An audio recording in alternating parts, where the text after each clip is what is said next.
my name is Gabby and welcome back to my channel, or if you're new here, then welcome to my channel. And in today's video, we are going to be talking about at least some of the manga series that I want to read in 2025. I still have a lot of manga series from 2024 that I want to continue this year as well, and we'll talk about 2 of those today. And then we're going to talk about 3 new ones that I want to read at some point. I will have the content warnings I can find linked down below in the description, along with links to some resources, and let's go ahead and get into it.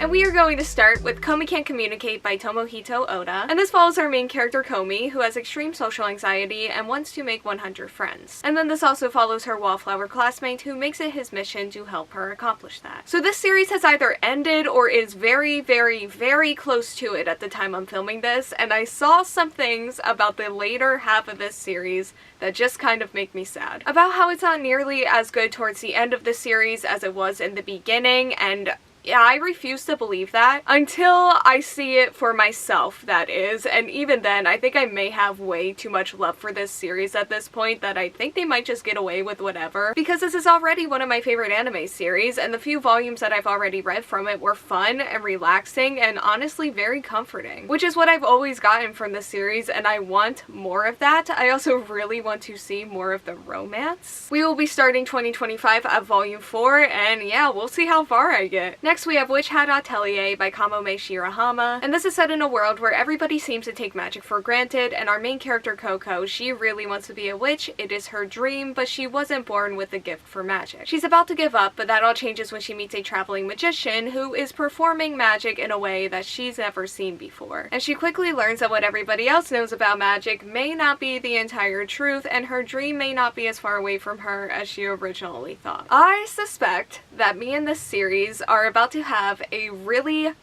amazing year with one another. Because again, I've only read a couple of volumes so far, but those volumes are some of my favorite volumes of manga ever. I love the art style so much, and I think they balance fantasy, darkness, and cute slice of life really well. And I also really love the characters as well. Again, it's an interesting mix between like sweet and wholesome, and also kind of interesting, complex, and mysterious. And then also like dark and villainous, and I do have many volumes, a spin-off, and an anime to watch of this series when that eventually comes out. I could easily see this series not only being a favorite for me in 2025, but being the favorite for me in 2025. I feel like I get so lost in the world itself, and again, the art style and the fantasy aesthetic just feels so special and honestly kind of perfect, and I just cannot wait to read more of this. So those are the 2 series that I have already started, and now let's go ahead and talk about the new ones, starting with Delicious in Dungeon by Ryoko Kui. And this follows our main character and his party after they were defeated by a dragon deep inside of a dungeon. This is a battle that leaves them without money, supplies, and also a party member who many of them are very much determined to get back and save, but they have no money and they have no food, which leads our main character to come up with the idea to eat the monsters that they find along their journey. And speaking of fantasy aesthetics that I really love and adore, Delicious in Dungeon is definitely one of them, or at least has been so far when it comes to their anime. And I really love the characters and the chemistry and the banter that they all have with one another. I have a lot of fun just with their comedy and just kind of vibe in general, because they do have a lot of darkness to them too, and a lot of dark humor as well, and it is an interesting tone shift at times, which does kind of throw me off at times, but that is part of the fun here for me. I talked about this a little bit in my favorite anime of 2024 video, but I feel like my love for this series is only growing stronger, and I am so excited to adventure more with these characters and just see what else they eat, where else they go, and whatever other shenanigans that they can get themselves into. And that is going to bring us to Frieren Beyond Journey's End, story by Kanehito Yamada and art by Tsukasa Abe. And this follows an elfin mage named Frieren, who was a part of the hero's party that defeated the Demon King, and although the memories and the bonds between the party members are precious to most of them, their adventure was merely just a small fraction of Frieren's long life, and after they disband, she returns to her normal life without any strong feelings towards her journey due to her warped sense of time. However, as the years pass, she begins to realize just how much those days have really impacted her, and sets out to better better understand humans and form personal connections with others. And speaking once again about fantasy aesthetics and adventure, the Frieren anime is one of my favorites to ever do it, if not my favorite. I do think there is like a non-zero chance that I end up loving the manga even more though, because I always love Frieren. I don't tend to prefer when they really settle into an arc, which is why they were in my honorable mentions in my favorite anime of 2024 video instead of like the actual top 10. They are always going to do what they do extremely well, even that arc is no exception to that, but underneath all of the Frieren, the plotline did just feel kind of basic to me, which again, they did it better than most, but where I find a lot of love with this series is when they're adventuring and not sticking around for too long. I love the travel and I love the exploration, and that's when they feel the most special to me, but again, it is Frieren. They are always going to feel at least a little bit special, even if they're doing things that I'm not super into. That being said, with the manga, I feel like I am going to be able to move through those arcs faster than I would have otherwise with the anime, because with the manga, I can control the pacing with my own brain and I can decide how long we stay in those arcs for. And I feel like with my brain controlling the pacing, I might even come to really fall in love with those arcs as well, which would be so nice. Because again, I'm always going to love this series. They will make me sob one day in a way that I won't know the full gravity of until it's right in front of my face. I just know it. But until that day comes, I do really miss these characters. I want to adventure with them more, and I'm excited to do that through the manga. And finally, we have Moon on a Rainy Night by Kuzushiro, and this follows a high school girl who has a chance encounter with her classmate whose music dreams were complicated after an accident almost completely took her hearing. And although this girl tends to push people away with her icy demeanor, through one kind gesture, our main character is able to slowly begin breaking down her walls. So the description on Storygraph says that this is perfect for fans of Whisper Me a Love Song and A Sign of Affection. And I am a fan of both of those, so I should also be a fan of this by that logic. And other than a couple of Bloom Into You light novels, I have either caught up to or finished all of my GL series, so I am looking for new ones. And I was originally drawn to this series because of the pretty covers paired with the title, so I looked at the reviews, and everything seems to be pretty good here. Like, they're still above a 4 on Storygraph, and that gives me a lot of hope. And I'm excited to see the relationship develop here, and I'm excited for the focus on music as well. It sounds like it's going to be a mix of interesting, adorable, and really meaningful. And that sounds like an amazing combination that could lead to some really beautiful moments, and I want that for this series. Okay, so like I said, I still have a lot of other manga series that I want to read throughout the year, but these are the 5 that I chose for today, and the others are just going to have to wait. So with that, thank you all so much for watching. Like, comment, subscribe, hit the bell, and answer the question that'll be around here